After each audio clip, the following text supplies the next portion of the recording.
오늘 우리에게 주시는 하나님의 말씀은 누가복음 4장 18절에서 19절까지의 말씀입니다.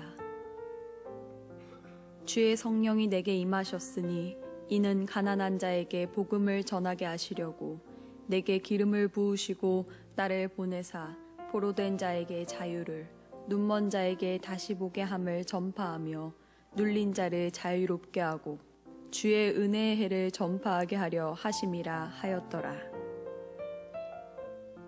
이는 우리에게 주시는 하나님의 말씀입니다. 아멘. 주님을 기다리면서 누가복음 4장 18절로 19절의 말씀을 함께 나누고 있는 중입니다. 지난 시간에는 가난한 자에게 복음을, 오늘은 눈먼 자에게 다시 보게 함을, 눈먼 이들에게 오시는 주님에 대해서 함께 말씀을 나누려고 합니다. 예수님께서 이 땅에 오셔서 은혜의 해를 전파하셨을 때 사실은 말보다는 실제적인 사건으로 그 은혜의 해가 일어나기 시작합니다. 성경에 보면 예수님께서 이 시각장애인들을 많이 고쳐주십니다. 그 당시에는, 요즘에는 그래도 장애인들을 위해서 이렇게 배려들이 많이 있는데 그 당시에는 전혀 그런 배려가 없었던 시대에 그들이 얼마나 불편한 삶을 살았을까, 얼마나 힘들게 살았을까 생각해 봅니다. 그런데 그런 불편함보다도, 그런 육신의 불편함보다도 그들을 더욱 힘들게 만들었던 것이 있었는데, 그걸 육신의 불편함을 죄랑 연결시키는 일이었습니다. 심지어는 그것이 죄 때문이라고 해서 그들을 소외시키고 배제시키는 일들이 빈번하게 일어났습니다. 한때 우리나라에도 학생들의 따돌림 문제가 심각하게 대두됐습니다. 우리가 살고 있는 모든 사회에서 이 따돌림의 문제들이 있습니다. 따돌림 당하는 친구들을 왕따라는 말로 표현해서 한때는 이 왕따라는 말이 다들 누구나 아는 그런 단어가 되기도 했습니다. 요즘은 왕따라고 하지 않고 어감의 차이가 약간 있긴 하지만 아싸라고 부른다고 해요. 아싸. 여러분 들어보셨습니까? 아싸? 예. 아웃사이더의 줄임말이랍니다. 아웃사이더의 줄임말. 주류에 잘 편승하지 못하고 잘 적응하지 못하는 친구들을 아싸라고 부른다고 합니다. 반대말은 인싸라고 한다 그래요. 인싸. 이 아웃사이더라고 하는 말의 반대말로 인사이더라고 하는 말을 만들어서 인싸라고 이렇게 부른다고 합니다. 주로 주류에 있는 인기가 많은 그런 학생들을 인싸다 이렇게 얘기하고, 주류의 학생들이 유행을 따라서 추는 춤을 무슨 인싸춤, 또 주류의 학생들, 청년들이 이렇게 갖고 다니는 그런 소품들을 인싸템 이렇게 얘기한다 그래요. 그래서 그런 걸 갖고 그런 춤을 추고 그런 행동을 하면 좀 사람들에게 인정받고 주류가 된다, 그런 의미라고 합니다. 그런데 이 사람들이 누군가를 배제시키고 소외시키려고 할 때 대부분 그 합당한 이유를 찾아내려고 합니다. 때때로 몇몇 가지 누명을 씌우고 모함까지 해서 그렇게 함으로써 배제하고 소외시키는 것이 당연하다, 이런 인식을 만들어냅니다. 눈이 보이지 않는다는 것, 그건 지금 잘 보고 있는 그런 사람들에게는 상당히 끔찍한 불편함일 수도 있습니다. 오늘 아침에 제가 이렇게 새벽에 출근을 하는데, 교회를 나오는데 단추를 잠그려고 했어요. 단추를 잠그려고 하는데 제가 마침 장갑을 끼고 있었습니다. 장갑을 끼고서 외투 단추를 잠그려고 하는데 한동안 서서 못 잠그겠는 거예요. 여러분 장갑 끼고 단추 잠가 보셨습니까? 안 잠가져요. 왜냐하면 이 단추가 어디 있는지 이 감각이 없어서 맞추기가 어렵습니다. 그래서 결국은 장갑을 빼고 제가 주머니에 넣고서 다시 단추를 잠그고, 그리고 장갑을 다시 빼서 꼈습니다. 그러면서 제가 생각한 게 있어요. 이게 로봇 손이 돼서 다 움직일 수 있고 짚는다고 해도 불편한 일이 생기겠구나. 이 손끝에 감각이 없으니까, 단추를 잠글 수 없으니까 우리가 평소에 그냥 너무 쉽게 간편하게 하던 일들, 아무렇지도 않게 하던 일들을 못하게 될 수도 있겠구나, 굉장한 불편함이 있겠구나 하는 생각을 하면서 나왔습니다.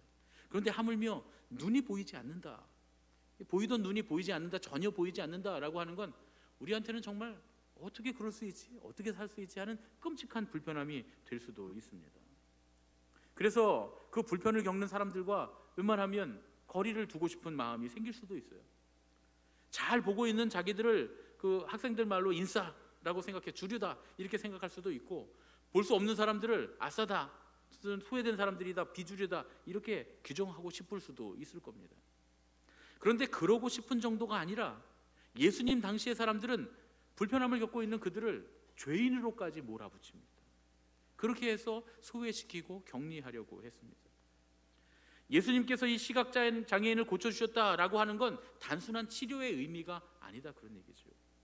소외된, 배제된 삶을 공동체 안에서 인정받는 삶으로 바꿔주셨다라는 의미가 그 안에 들어있습니다. 우리가 눈먼 자에게 다시 보게 함을 이라고 하는 이 말씀을 함께 그 의미를 깨닫기 위해서는 요한복음 9장을 좀 읽어보면 좋을 것 같습니다. 요한복음 9장 1절에서 3절 말씀인데요, 제가 읽어드리겠습니다. 예수께서 길을 가실 때 날 때부터 맹인된 사람을 보신지라 제자들이 물어 이르되 라비여, 이 사람이 맹인으로 난 것이 누구의 죄로 인함이니까? 자기니까 그의 부모니까? 예수께서 대답하시되 이 사람이나 그 부모의 죄로 인한 것이 아니라 그에게서 하나님이 하시는 일을 나타내고자 하심이라. 아멘. 이 요한복음 9장에 나오는 예수님께서 눈을 보게 하신 이 사건은 우리가 지금 강림절에 묵상하는 본문 다시 보게 하신다라고 하는 말씀과 아주 밀접하게 관련이 되어 있습니다. 성령님께서 우리에게 다시 보게 하신다라고 할 때는 전제가 하나 있습니다. 그게 뭐냐면 우리가 전에는 봤는데 지금은 못 보게 됐다라고 하는 전제가 그 안에 들어있어야 됩니다. 그러니까 다시 보게 하신다는 거죠. 그냥 원래부터 못 봤는데 보게 하신다 그러면 보게 하신다 이렇게 하면 되는데, 다시 보게 하신다, 눈먼 자를 다시 보게 하신다, 이 말씀은 우리가 전에는 보았는데 지금은 보지 못하게 되었다라는 것을 전제로 하고 있습니다. 우리가 못 보게 되는 데는 두 가지 정도의 요인이 있을 겁니다. 첫 번째로는 내적으로 나에게 있는 문제, 내가 볼 수 있는 능력을 잃어버렸기 때문에 못 볼 수 있습니다. 두 번째로는 외적인 요인입니다. 누군가 우리의 시력을, 무엇인가가 우리의 시력을 가렸을 수도 있다, 그런 얘기죠. 두 가지에 대해서 오늘 좀 생각을 해보려고 합니다. 우리 내적으로 잃어버린 볼 수 있는 능력을 어떻게 하면 회복할 수 있을까? 혹은 누군가 우리의 눈을 가려서 우리가 보기 못하게 되었을 때 어떻게 그것을 극복할 것인가에 대한 그런 이야기입니다. 먼저 이 요한복음 9장의 사건은 이 땅에 오신 예수님의 관심과 함께했던 제자들의 관심이 달랐다라는 것을 보여줍니다. 인식 자체가 달랐다라는 거죠. 우리 스스로 못 보게 되었다라고 하는 건 우리의 인식의 문제고 변화의 문제입니다. 우리가 강림절을 더 의미 있게 기다리는 그 의미가 바로 이 다시 보게 한다라고 하는 주님께서 우리에게 주신 그것에 대한 변화의 문제다, 그런 얘기죠. 제자들은 지금 누구의 죄 때문인지를 묻고 있습니다. 누구의 죄 때문에 보지 못하게 되었습니까? 즉 그들이 고통의 원인과 이유를 찾고 있을 때 예수님께서는 그걸 찾지 않으십니다. 예수님은 그 사람의 고통을 보시고 그 고통 속에서 역사하시는 하나님의 일하심, 하나님의 섭리를 예수님은 보십니다. 예수님 그게 누구의 죄 때문이 아니라 하나님께서 하시는 일을 나타내시기 위한 것이다, 이렇게 대답하십니다. 요한복음 9장 3절의 말씀 우리 다시 한번 우리 함께 읽겠습니다. 시작. 예수께서 대답하시되 이 사람이나 그 부모가 죄를 범한 것이 아니라 그 사람에게서 하나님의 하시는 일을 나타내고자 하심이니라. 아멘. 정말 중요한 건 예수님께서 그 사람을 고쳐서 다시 보게 하셨다는 거예요. 이게 중요합니다. 예수님께서 고쳐서 다시 보게 하셨다. 예수님께서 이 땅에 오신 이유는 우리의 죄를 묻기 위해서가 아니라 그런 얘기예요. 우리가 왜 이런 고통을 당하는가, 이런 어려움을 당하는가, 그것에 대한 것들의 이유를 찾고자 하시는 것이 아니다, 그런 얘기입니다. 예수님께서 이 땅에 오시는 이유는 우리를 다시 보게 하시려고, 우리를 다시 보게 하시려고 이 땅에 오셨다는 거예요. 그래서 우리의 삶에서 하나님의 영광이 나타나도록 하시기 위함이다, 그런 얘기입니다. 예수님은 절망적인 그 시각장애인의 삶 가운데 그 안에 숨어있는 하나님의 소망을 보신 그런 분이 바로 예수님이십니다. 예수님이 그를 만난 목적이 뭘까요? 예수님은 왜 그의 눈을 고쳐주셨을까요? 그가 눈을 떠서 보게 되는 것, 그렇게 하게 하기 위해서 예수님 그를 만나셨고 그를 고쳐주셨을까요? 아니면 그가 눈을 뜸으로써 예수님을 믿게 하기 위해서, 예수님을 따르게 하기 위해서 예수님 그 눈을 고쳐주셨을까요?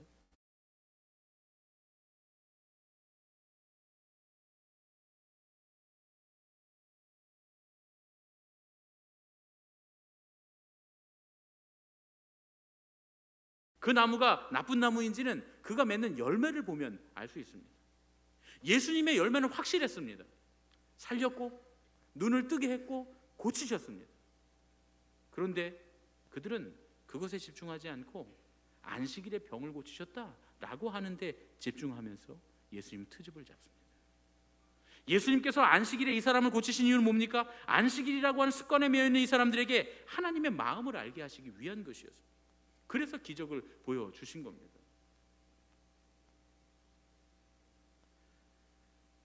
질병을 치유하는 것 같은 그런 놀라운 기적에 사람들은 관심이 참 많습니다. 그런데 예수님께서 그 기적을 일으키신 것은 예수님이 누구신지 알게 하시려고 하신 것이었습니다. 우리는 자꾸 그 현상 하나 자체에 머무는 그런 경향들이 있습니다. 그 일을 하신 주님의 의미가 무엇인지, 주님의 마음이 무엇인지, 뜻이 무엇인지를 알아야 되지 않겠습니까? 주님을 알아간다고 하는 건 단순히 질병을 치료받는 것과는, 그런 기적과는 전혀 다른 차원의 문제입니다. 바리새인들이 고침받은 사람에게 그 사건에 대해서 묻기 시작합니다. 그러니까 점점 예수님의 존재가, 예수님이 어떤 분이신지가 점점 명확하게 밝혀지게 됩니다. 누구보다도 눈을 고침받은 사람의 마음에 예수님이 어떤 분이신지 그게 조금씩 더 명확하게 밝혀지기 시작합니다. 11절에 보면 그 보게 된 사람이 처음에는 예수님을 예수라 하는 그 사람이라고 부릅니다. 예수라는 말이 뭡니까? 하나님이 우리를 구원하신다는 뜻이잖아요. 그러니까 자칭 구원자라고 하는 그 사람이라고 부르는 거죠. 그런데 조금 더 읽다가 말씀이 왔다 갔다 하면서 질문과 대답이 왔다 갔다 하다가 17절에 보면 바리새인들에게 이 사람이 대답하면서 뭐라고 하냐면 그분이 선지자라는 거예요. 선지자니이다, 이렇게 대답합니다. 발전했죠. 예수라 하는 그 사람이 발전해서 선지자라, 이렇게 됩니다. 그리고 요한복음 9장 마지막 논쟁에서 바리새인들이 예수님에 대해서 29절에 이렇게 말합니다. 하나님이 모세에게는 말씀하신 줄을 우리가 알거니와 이 사람은 어디서 왔는지 알지 못하노라. 이렇게 의심하면서 주님을 비난하니까 그 사람이 이번에는 확신에 차서 말합니다. 33절입니다. 이 사람이 하나님께로부터 오지 아니하였으면 아무 일도 할 수 없으리이다. 어디서 왔는지 모르겠다니까 이 사람이 확신에 차서 하나님께로부터 왔다고 자신 있게 말합니다. 점점 발전하고 있습니다. 예수님의 모습이 점점 드러납니다. 이 가난하고 이 남에게 구걸을 하던, 눈을 볼 수 없었던 병든 자였던 그가 조금씩 주님을 더 확실하게 알아가기 시작합니다. 그리고 그것을 증거하기 시작합니다. 그리고 이 사건의 절정은 이제 다시 예수님을 이 사람이 만났을 때입니다. 35절에 예수께서 그들이 그 사람을 쫓아냈다 하는 말을 들으셨더니 그를 만나사 이르시되 내가 인자를 믿느냐, 이렇게 물어보십니다. 그러니까 그가 아주 명확하게 대답합니다. 38절에 보면 이르되 주여 내가 믿나이다 하고 절하는지라. 주여 내가 믿나이다 하고 주님 앞에 절했다는 거예요. 주님이라고 부릅니다. 이제는 주님이라고 믿는다고, 그리고 주님 앞에 절을 합니다. 이 사람에게 일어난 진짜 기적은 눈을 뜬 게 아니에요. 육신의 눈을 뜬 게 아닙니다. 단순히 그가 눈을 뜨게 되었다는 것이 아니라 그의 마음이 열려서 이제는 주님을 보게 되었다는 거예요. 결과적으로 전인격적으로 예수님을 나의 주님이라고 고백하게 되었다는 이 사실, 그렇게 밝히 알게 되고 보게 되었다고 하는 사실이 진짜 이 사람에게 일어난 기적이다, 그런 얘기입니다. 이것이 다시 보게 하는 것입니다. 이것이 다시 보는 겁니다. 예수님께서 처음에 그 사람의 눈에 흙을 바르시고 실로암에 가서 씻으라고 명령하셨을 때 그 사람이 처음에는 주님의 말씀에 순종하고 주님의 말씀을 믿었던 이유가 보기 위한 것이었습니다. 처음에는 보기 위해 믿었어요. 그런데 그 눈이 띄어서 보기 시작한 후에는 회당에서 쫓겨나서 어려움을 당하고 예수님께서 친히 찾아오셔서 그를 다시 만나주셨던 바로 그 순간에 이제는 더 이상 보기 위해 믿는 것이 아니라 주님을 믿기 위해 보기 시작합니다. 다시 보게 되었습니다. 오늘 성경이 우리에게 다시 보게 한다라고 하는 말은 의지적인 변화를 말씀하는 겁니다. 의지적인 변화. 우리의 기독교 신앙이 다른 종교와 근본적으로 다른 게 뭡니까? 우리는 변화를 믿는다는 겁니다. 변화를 믿는다는 거예요. 어떤 분이 사람이 60이 넘으면 절대로 변하지 않는다, 교회에서 제자 훈련도 시키면 안 된다, 그렇게 얘기했다 그래요. 또 어떤 분들은 그런 얘기를 합니다. 성격은 성령님도 못 바꾸신다고. 그런데 이 두 말을 제가 제일 싫어하는 말입니다. 바뀝니다. 바뀌어요. 바뀔 수 있습니다. 바뀌어야 됩니다. 아브라함은 75세에 하란을 떠나서 주님께서 가리키시는 그곳을 향해 갔습니다. 바뀌었습니다. 갈렙은 85세에 헤브론을 차지했습니다. 여호수아는 80세가 넘어서 85세가 넘어서 여호와는 가나안 땅을 차지했습니다. 모세는 80세부터 시작해서 이스라엘 백성들을 가나안 땅으로 인도했습니다. 왜 안 바뀝니까? 왜 못 바뀝니까? 바뀌지 않는다, 변화되지 않는다, 성령님도 못 하시는 일이다. 저는 이건 사탄적인 단어라고 생각합니다. 사탄적인 말이라고 생각합니다. 바뀔 수 없다, 바뀌지 않는다 라는 말은 사탄이 하는 말이지 하나님은 그렇게 말씀하시지 않습니다. 주님은 변한다고 말씀하십니다. 마태복음 9장에 나오는 이 시각장애인의 이야기가 우리 신앙의 중요한 이유는 현실과 현상에 대해서 우리가 가져야 되는 본질적인 신앙의 자세를 가장 잘 설명해 주기 때문입니다. 예수님의 제자들조차도 나면서부터 시력을 잃은 이 상황을 설명하려고 했어요. 그들에게 중요한 건 이유를 아는 거였습니다. 그러나 예수님이 이 땅에 오신 이유는 우리가 처한 현상에 대해서 이유를 찾고 또 그것에 대해서 설명하려고 하는 것이 아니라 변화 때문이었습니다. 변화시키시려고 주님이 이 땅에 오셨다, 그런 얘기죠. 그런데 그 변화는 어디서부터 일어나냐? 하나님의 뜻을 아는 것에서부터 시작이 됩니다. 이 사람이 눈을 뜨고 나서 하나님의 뜻에 대해서 알고 예수님께서 이 땅에 오신 의미들을 하나씩 알기 시작하자 그는 진짜로 변화된 사람, 이제는 다시 보는 사람이 되었다, 그런 얘기입니다. 여러분, 사람들이 변화를 이야기하는 것보다 사건이나 상황의 이유를 설명하려고 하는 그런 경향들이 있는 건 그렇게 하는 게 쉽기 때문입니다. 그렇게 하는 게 훨씬 쉽습니다. 불교 국가인 태국 같은 나라에서는 선천적으로 장애를 갖고 태어난 사람들에 대해서 어떻게 설명할 수 없으니까 전생의 죄 때문이라고 가르친다고 합니다. 불교의 윤회 사상이 바로 그런 거죠. 무언가 극복하거나 변화하려고 하기보다는 그건 너무 힘드니까 그냥 이렇게 힘들고 어려운 게 자기의 업보로 받아들이는 겁니다. 그냥 부족함 자체를 죄로 보는 거예요. 그렇게 받아들이면 그게 쉽고 편하니까요. 그래서 태국의 부모들은 자녀들에게 이렇게 가르친다 그래요. 눈먼 사람들하고는 절대 악수하지 말아라. 눈먼 사람 가까이 가지 말아라. 가까이 가다 보면 병에 걸리거나 애군을 당하게 될 거다. 왜냐하면 그 사람들은 다 전생의 죄를 많이 지은 사람들이니까. 이런 판단은 우리가 당하는 고통을 부끄러움 혹은 수치로 생각하게 만드는 경향이 있습니다. 제가 목회를 하다 보니까 종종 교인들 중에서 큰 어려움을 겪을 때 그 사실을 감추는 분들이 종종 있습니다. 큰 어려움이 생겼을 때 함께 나누고 기도해 주세요, 함께 기도합시다, 함께 이겨내려고 하지 않고 혼자만 끙끙 앓고 아파하는 그런 분들이 종종 있습니다. 제가 얼마 전에 그 미자립 교회를 목회하는, 비전 교회를 목회하시는 어떤 여자 목사님을 만났는데 대화를 하는 중에 그런 얘기를 하시더라고요. 목사님, 큰 교회 권사님들이나 큰 교회 교인들이 자기 교회에 찾아와서, 당신 교회에 와서 기도해 달라고 한다는 거예요. 큰 병이 걸렸으니까 좀 기도해 주세요. 우리 갑자기 사업이 이렇게 어려워져서 갑자기 집이 어렵게 됐어요. 기도해 주세요. 이렇게 얘기한다는 거예요. 그래서 아니 왜 그 교회, 본교회 가셔서 담임 목사님이나 교구 목사님한테 말씀드리고 기도해 달라고 하지 나한테 해달라 그럽니까? 우리 교회에선 말 못해요. 우리 교회에선 말 못해요.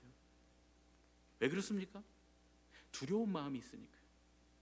그렇게 오랫동안 신앙생활하고 교회 직분도 가지고 있는데 어려운 일을 당하면 사람들이 손가락 질까 봐, 도대체 무슨 잘못을 했길래, 무슨 죄를 졌길래, 그럴까 봐 하나님의 영광을 가린다는 명목하에 자기 두려움을 숨겨버리는 거죠. 스스로도 그렇게 생각하는 겁니다. 내가 뭘 잘못했지? 내가 무슨 죄를 졌지? 물론 우리들이 당하는 고통들이 죄로 말미암아서 오는 것일 수도 있습니다. 그러나 만일 하나님께서 우리의 죄대로 그렇게 질병을 주시고 고난으로 심판하신다면 여기 있는 우리들 중에 남아있을 수 있는 사람이 몇 명이나 있겠습니까? 자기 스스로를 죄의 감옥에 가두고 사는 것이 저주입니다. 그것이 바로 사단이 주는 죄책감입니다. 그 모습은 아마도 하나님께서 가장 안타까워하시는 모습일 겁니다. 여러분들이 만일 여러분들의 자녀에게서 그런 모습을 본다 하면 마음이 아프지 않겠습니까? 가장 힘들 때 부모의 도움을 구하고 또 그 부모가 그 자녀를 도와줄 수 있는 것이 부모가 가진 특권 아니겠습니까? 날 때부터 시력을 잃어버린 이 사람을 통해서 지금 하고 계시는 이 하나님의 일, 하나님께서 하시는 이 일이야말로 하나님 되심을 가장 잘 드러내는 일이라고 생각할 수 있습니다. 이 강림절을 맞이하는 우리들에게 주님께서 하시는 말씀은 눈먼 자를 다시 보게 하기 위해 우리에게 오시겠다는 겁니다.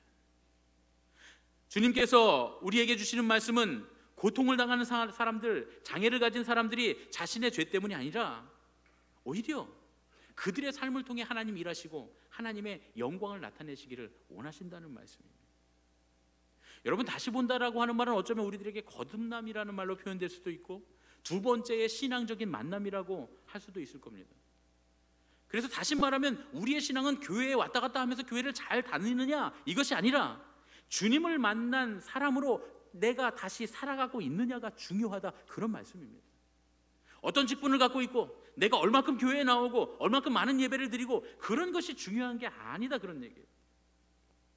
주님을 다시 만난 사람으로 사는 신앙이 아니라면, 교회만 왔다 갔다 하는 신앙이라면 살아도 산 게 아니고 보아도 보는 것이 아닐 수도 있다, 그런 얘기죠. 필립 얀시는 고통의 속량이라고 하는 표현을 씁니다. 이렇게 말합니다. 하나님께서 선을 이루시기 위해 고통을 보내시는 것이 아니라 우리의 삶을 유익하게 하시기 위해 고통을 통해 속량하신다. 하나님께서 무슨 큰일, 엄청난 일을 이루시려고 하나님께서 많은 사람들에게 고통을 주시는 게 아니다, 그런 얘기예요. 하나님께서는 우리의 삶을 유익하게, 우리의 삶을 풍성하게 하시기 위해서 그 고난의 과정을 통해 우리를 속량하신다는 거예요. 바울과 야고보, 베드로 이런 믿음의 제자들은 믿음을 지키기 위해서 박해를 당하고 고통을 당하고 있는 그 교회들, 그 사람들에게 편지를 보내서 같은 어조로, 같은 논조로 강조를 합니다. 로마서 5장 3절에서 4절 말씀이 대표적인 구절입니다. 우리가 환난 중에서도 즐거워하나니 이는 환난은 인내를, 인내는 연단을, 연단은 소망을 이루어내는 줄 알미로다. 오늘 말씀의 주인공인 이 날 때부터 소경된 사람, 이 날 때부터 시각장애인 이 사람의 이 상황에 대입해 보자면, 그가 앞을 못 보고 태어난 게 고통을 주시기 위한 하나님의 계획이 아니라는 거예요. 또 그 고통이 그의 죄나 누군가의 죄로 인해서 온 것이 아니라는 겁니다. 물론 우리가 사람의 고통에 대해서 설명하지 못할 일들이 많이 있지만, 그러나 결국 하나님께서는 그 삶의 고통을 통해서 하나님의 일을 하실 것이고 하나님의 영광이 우리 삶 가운데 드러나게 될 것이고, 그 고통의 속량을 통해서 우리는 하나님이 주시는 풍성함, 은혜의 풍성함을 누리게 될 것이다, 그런 얘기입니다. 그런데 여기서 중요한 건 뭐냐? 필립 얀시가 말한 이 고난의, 고통의 속량이라고 하는 것, 이 말은 우리가 살아가면서 고통을 피해가는 것을 의미하지 않습니다. 고통을 통과해야 한다는 거예요. 그래서 제가 다시 한번 말씀드립니다. 하나님의 은혜의 풍성함을 누리려고 하시는, 고통 가운데 우리에게 주시는 하나님의 속량은 고통을 피해가게 하지 않으시고 고통을 통과하게 하십니다. 제럴드 시처라고 하는 피트워스 대학의 교수가 아이다호의 시골 지역에서 가족을 태운 승합차를 몰고 가다가 사고를 당합니다. 술 취한 운전자가 시속 130km가 넘는 속도로 달리다가 커브길을 미처 제대로 돌지 못하고 중앙선을 넘어옵니다. 갑작스럽게 차가 침범하니까 이 제럴드 시처가 미처 피하지 못하고 정면 충돌을 해버렸습니다. 그가 사경을 헤매면서 인공호흡을 받으면서 그 인공호흡을 받는 가운데도 자기의 눈앞에서 아내와 어머니 그리고 3살짜리 딸이 숨을 거두는 모습을 직접 지켜봅니다. 한꺼번에 3명의 가족을 잃었고 살아남은 그의 3 자녀도 중상을 당했습니다. 그가 책을 씁니다. 하나님 앞에서 울다, 하나님 앞에서 울다라는 책을 쓰면서 자신이 당한 슬픔을 이렇게 얘기합니다. 지금도 기억난다. 매일 밤 나는 의자에 몸을 축 늘어뜨리고 앉아 있었다. 그때는 지치고 괴로워서 과연 그 다음 날을 살아갈 수 있을지 의문이었다. 아니, 다음 날을 살아가기를 원하고 있는지 나 자신에게 물었다. 자동차 사고에서 죽지 않고 살아남은 것이 형벌이라고 느껴졌다. 차라리 죽는 게 고통에서 해방되는 것이라는 생각이 들었다. 그렇게 20년을 삽니다. 그렇게 20년이 지나고 난 뒤에 제럴드 시처가 2번째 책을 씁니다. 2번째 책의 제목은 하나님의 은혜입니다. 그리고 그는 그 책에서 자동차 사고로 인해서 자기의 인생이 어떻게 변화되었는지에 대해 이야기합니다. 그가 재직하고 있던 대학교의 학생들과 교원들이 어떻게 자기를 실제적으로 잘 도와줬는지, 엄마 없이 성장하는 아이들을 키우는 것이 얼마나 힘든 일이었는지, 또 그래서 재혼을 하게 되는데 재혼한 두 가정이 결합해서 이렇게 한 가정을 이룬다고 하는 게 얼마나 인생에서 큰 도전인지. 그런데 그렇게 힘들고 어려운 과정 가운데도 그럼에도 불구하고 그런 일들을 통해서 하나님이 그의 인생을 재창조해 가셨다는 고백입니다. 그렇게 속량받은 것이 은혜다, 하나님의 은혜다라고 고백하고 있는 겁니다. 하나님께서는 우리를 속량하시기 위해서 많은 대가를 치르셨습니다. 물론 우리가 상처에서 회복이 돼도 흉터와 그 상처에 대한 기억들이 남을 겁니다. 노예가 아무리 속량을 받았어도 그 속량받은 노예의 팔뚝과 그의 발목에 그를 붙잡아 주었던 족쇄의 흔적이 남는 것처럼 말이죠. 속량받는다라는 것이 예전과 똑같아진다는 것을 의미하지는 않습니다. 여전히 과거의 아픈 흔적들이 남아 있을 겁니다. 절대로 고통의 기억이 사라지지는 않습니다. 그러나 과거의 아픔을 바꾸어 가시는 하나님의 은혜를 고백할 수 있게 되는 것, 그것이 속량의 비밀입니다. 여러분, 강림절을 지나면서 우리가 기대하는 게 뭡니까? 우리가 아무리 아픈 상처와 죄악된 과거를 가지고 있다고 할지라도 그 모든 것들을 속량하시기 위해서 커다란 대가를 지불하기 위해 십자가를 지시기 위해 이 땅에 오신 그 예수님을 우리는 기대하고 있는 겁니다. 누군가 참으로 아파하고 있을 때 우리는 그 사람에게 가서 아무것도 줄 수 없지만, 아무것도 해줄 수 없지만, 우리 주님께서 그에게 오시면 당신의 한없는 사랑으로 그 사람들의 삶을 바꾸시고 그들을 속량하실 것이라는 사실, 그래서 그들이 풍성한 은혜를 누리게 될 것이라고 하는 그 사실을 우리는 이 강림절에 기대하고 있는 겁니다. 예수님께서는 날 때부터 시각장애인이었던 이 사람을, 그 사람의 삶을 속량하십니다. 다른 모든 사람들이 자신들이 어떻게 할 수 없는 그 일 앞에서 그 삶의 고통의 이유를 말하고 잘못을 탓하고 있을 때 예수님께서는 그의 눈을 뜨게 하셔서 그의 삶을 바꿔주십니다. 예수님의 오심을 기다리는 이 강림절이 우리들에게 기대가 되는 건 바로 그 오시는 주님을 우리가 직접 만날 수 있기 때문입니다. 주님께서는 우리에게 오십니다. 우리가 주님께서 우리에게 오신다고 하는 사실, 그리고 오셔서 우리를 이 고난의 삶 가운데 우리를 속량하신다라고 하는 사실을, 이 이야기를 듣는 순간 평생을 죄책감에서 살았던 사람들이, 그리고 세상의 사람들에게 손가락질을 받으면서 살았던 우리들에게 풍성한 삶의 기대가 있게 되는 겁니다. 우리가 예수님을 기다리는 이유는 바로 그런 기대 때문입니다. 그래서 우리는 주님을 기다리고 있습니다. 죄책감과 고통의 저주 속에서 우리는 이제 눈을 떠서 주님을 보게 하실, 그래서 풍성한 삶을 주실 주님을 기다리는 그런 우리의 마음, 그것이 이 강림절의 우리의 기대입니다. 주님께서 오실 줄로 믿습니다. 그래서 우리를 다시 보게 하시고 주님을 따라가게 하실 줄로 믿습니다. 그런데 우리가 꼭 알아야 될 것이 하나 더 있습니다. 그러면 외부로부터 오는, 내 내면의 문제가 아니라, 내가 바라보지 못하는 것이 아니라 나의 외부로부터 오는 그 문제에 대해서 우리는 어떻게 극복할 것인가 하는 겁니다. 그건 또 다른 시각장애인인 바디메오의 이야기를 통해서 우리가 알 수가 있습니다. 마가복음 10장 46절로 52절 말씀입니다. 그들이 여리고에 이르렀더니 예수께서 제자들과 허다한 무리와 함께 여리고에서 나가실 때 디메오의 아들인 맹인 거지 바디메오가 길가에 앉았다가 나사렛 예수시란 말을 듣고 소리질러 이르되 다윗의 자손 예수여 나를 불쌍히 여기소서 하거늘 많은 사람이 꾸짖어 잠잠하라 하되 그가 더욱 크게 소리질러 이르되 다윗의 자손이여 나를 불쌍히 여기소서 하는지라. 예수께서 머물러 서서 그를 부르라 하시니 그들이 그 맹인을 부르며 이르되 안심하고 일어나라 그가 너를 부르신다 하매 맹인이 겉옷을 내버리고 뛰어 일어나 예수께 나아오거늘 예수께서 말씀하여 이르시되 내게 무엇을 하여 주기를 원하느냐. 맹인이 이르되 선생님이여 보기를 원하나이다.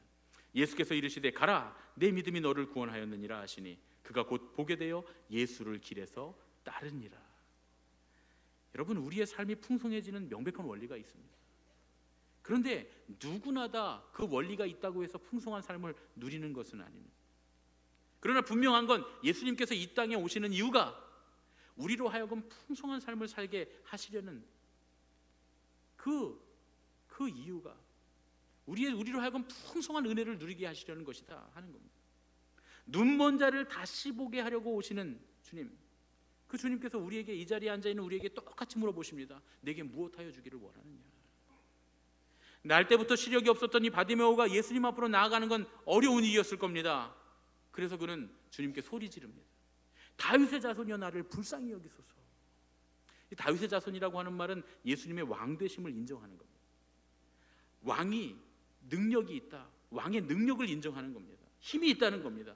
그분은 자기 자신을 충분히 불쌍히 여기실 수 있고 내 문제를 해결해 주실 수 있는 분이시라고 믿은 겁니다. 그 믿음이 얼마나 확실했는지 예수님께서 그를 부르신다는 말을 듣고 그가 벌떡 일어나 뛰어갑니다. 여러분, 시각장애인이 어떻게 벌떡 일어나서 뛰어갑니까? 그냥 천천히 일어나서 더듬더듬하여 주님 앞으로 나아갔더라, 이래야 정상 아닙니까? 그런데 벌떡 일어나 주님 앞으로 뛰어갑니다. 확신이 있었던 거예요. 그리고 심지어는 겉옷을 내버리고 예수님께로 뛰어갑니다. 이 겉옷은 굉장히 중요한 겁니다. 겉옷은 생명과 같은 겁니다. 이스라엘의 날씨를 생각할 때 추운 밤이 되면 그 체온이 떨어질 때 유일하게 자신을 지켜줄 수 있는, 더더군다나 이 가난한 남에게 구걸을 하는 이 집도절도 없는 바디메오에게는 유일한 보호막이자 생명과 같은 것이 겉옷이었습니다. 그래서 심지어 율법에도 가난한 자의 겉옷은 절대로 저당 잡지 말라고 기록되어 있습니다. 그의 생명이기 때문에 그렇다고 그렇게 말씀합니다. 그런데 자신의 믿음이 얼마나 확고했던지 그 겉옷을 내버리고 주님께로 나아갑니다. 왜 그랬을까요? 주님의 부르심에서 그 인생의 풍성함의 원리를 보았기 때문입니다. 그래서 그는 뛰어 달려갑니다. 겉옷을 내버립니다. 전혀 그런 것들이 그에게 주님 앞에 나가는데 장애물이 되지 않았다, 그런 얘기입니다. 그에게는 심지어 자기가 가진 시각장애도 주님 앞에 나가는데 장애물이 되지 못했습니다. 그러면 바디메오에게 가장 큰 장애물은 뭐였을까요? 사람이었습니다. 사람. 그것도 세상 사람들이 아닌 예수님 주변에 있던 사람들이었습니다. 예수님과 함께 많은 무리가 여리고로 가고 있었습니다. 그들은 예수님과 함께 가고는 있었지만 거리에 앉아 있었던 바디메오에게는 전혀 관심이 없었어요. 주님을 바라보면서 자기들이 원하는 게 있었습니다. 자신들이 주님을 바라보면서 구하는 것이 있었습니다. 그러나 주님이 원하시는 것은 몰랐습니다. 주님이 관심을 갖고 주님이 구하고 계신 것은 무엇인지 알고 싶어 하지 않았습니다. 예수님께서 이 땅에 오신 이유가 눈먼 자를 다시 보게 하려고 오셨다고 선언하셨음에도 불구하고 눈먼 바디오가 주님께 도움을 요청하면서 소리를 지르니까 그들이 뭐라고 말합니까? 많은 사람이 꾸짖어 잠잠하라 하되. 여러분, 희한하지 않습니까?